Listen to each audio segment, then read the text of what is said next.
Today we have Anthony, and he's going to share a little bit about his story. He's a school owner. He's been a barber for years. Without further ado, I welcome you, Anthony. Tell us how you first started cutting, a little bit about your career.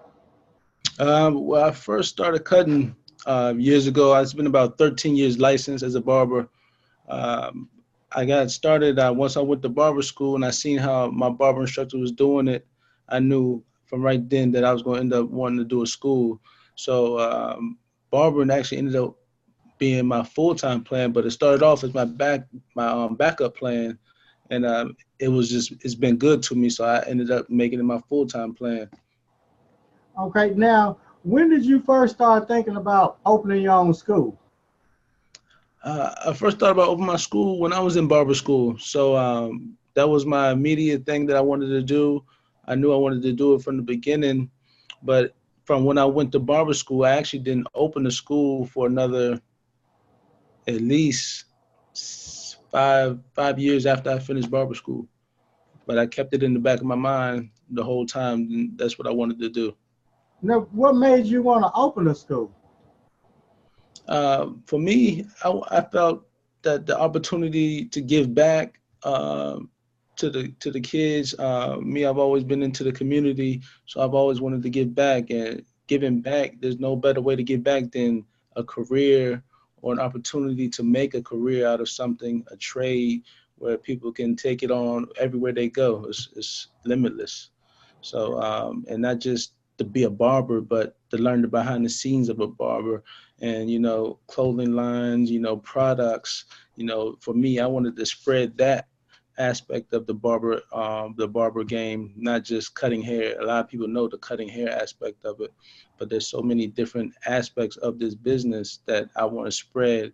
And that's probably my main thing that I wanted to do when I opened the school, was show it's more than just cutting hair. What did people say when you told them that you were going to open a school? I mean, even to this day, people still say you have to have a school for barbering. People laugh, people doubt you, people, family, friends say stuff, but if you know what you want to do and it's able to be done, and I seen that it was able to be done, it didn't matter. But yeah, I mean, I had a lot of negative, people around me at the time, family, friends that may say certain things, but I stayed focused. I didn't let it deter me from what I wanted to do. Now, when did you first hear about my program? Chen, I heard about you back in years ago at Bonner Brothers. You had went to one of your classes, and it's crazy how life works. I happened to stumble across you again, and I knew that I had to make that connection. It was not an accident that happened. So it was years ago, literally at least 6 years ago, and now it's just now coming back. So it's been a while. So when you got in the program and you saw all the information, what were you thinking before you even got in the program or was thinking about it? What was going through your mind before you even Uh, invested or made that commitment? well, for me, it's about growth. You never want to stop growing. So when I seen the opportunity that you had, and I seen, you had did your book, and now I see that you're doing other things. I said, this is a brother who's progressing and moving with this profession, and that's what I'm about. I don't want to stay stagnant and stay behind the chair, or be the guy that's been behind the chair for 30 years and 40 years and haven't done anything extra. So for me, I have to surround myself with people like you that's moving forward. As Obama said back in the day, we're moving forward, and that's what I want to continue to do. I don't want to go backwards. Okay. So when you got all the information and went online, what were your thoughts when you saw everything? Or what were you expecting? To be honest, I didn't know what to expect. I was just thinking it was going to be, another little, uh, just a little fad, you know. I thought it was gonna be like another fad, man. I didn't think it was gonna take off like this, as far as the hair units and all that stuff. But when I seen the package you had put together, it was extremely professional. Everything was there. I can't say that anything that wasn't there in that package. I can't say anything wasn't there, and I've been telling people about that. Now, as far as the school, how you feel about that? As far as what, uh, the, Barber school as far as people going to barber school, or opening schools. Barbers thinking about going from behind this chair to opening their own school. I think it's definitely something for barbers to think about. You know, it's not for everybody. It is hard work. So, I'm not gonna sit up here and say it's easy, because it is hard work, and but it's worth it. If it's something that you want to do, if you want to do something different, if you don't want to continue to just be behind the chair, because there's nothing wrong with being behind a chair, but if you want to do more than just be behind a chair, that's a good thing to do. And if you want to give back, and if you think that you're able to teach someone this skill and this trade, then yeah, you need to pass it on. We don't want to take it with us, so you got to pass it on, and that's a good way to do it, even if it's just an apprenticeship. But it's a good way to do it. Now, right now, working toward accreditation. So you know what accreditation means once the school owner becomes accredited. Yes, You yes. want to talk a little bit about that? Yes, well, what I know as far as when the school becomes accredited, then basically you're taken more seriously as an institution, as a business, as a school, and a lot more things open up for you. You're able to work with the government, your local counties, and it's a lot of limitless opportunities when it comes to once you become accredited. So right now, when a school becomes accredited, number one, they can receive Pell Grants, which is up to $10,000 per student. They don't give you the 10,000 up front. They give you about 3,000, right at 3,000, 3 days after the student starts. So if you had 10 students that started Tuesday, Friday they would wire 10 students times 3,000. There would be 30,000 they would wire to your account. Then when they hit 451 hours, they would repeat that again.